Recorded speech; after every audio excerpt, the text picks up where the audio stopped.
Magandang umaga. Ako si Edmond. Taga Hong Kong ako at nag-aaral ng linguistic ngayon sa Japan.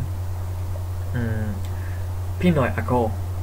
Ang una akong natutunan sa wikang Tagalog. Ginamit ko ang mga salitang iyon para magkaroon ng kaibigang Filipino.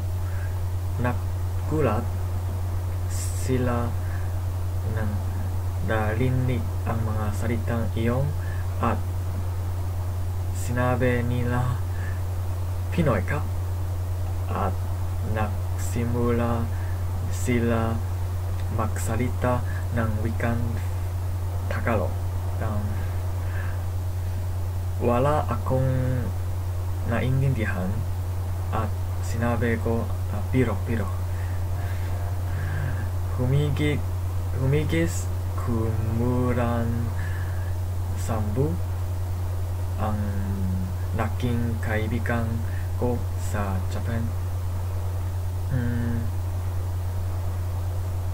Nag-alaw ako ng wikang Indonesia noon at nag-aalaw ako ng wikang Tagalog. Mayroon akong nakita ng makakatulad na salita, halimbawa mahal, mura, mata, niya, at maraming pang iba. Gusto kong mag-alaw ng mga wika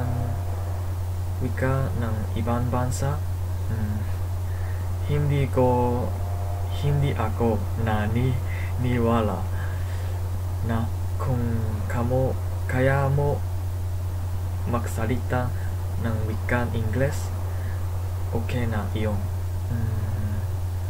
Natutuwa ako kapag nakikipag-usap ako gamit ang wika ng taong iba ang lahi sa akin. Ngayon ayon pang-atlong linggo na akong naaalaw ng wikang Tagalog. Gusto kong kumuha ng videong ito para sa practice ko ng wikang Tagalog.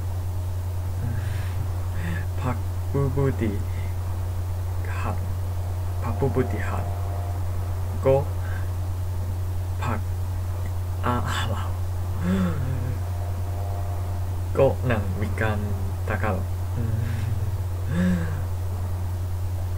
Maraming salamat. Hanggang sa muli.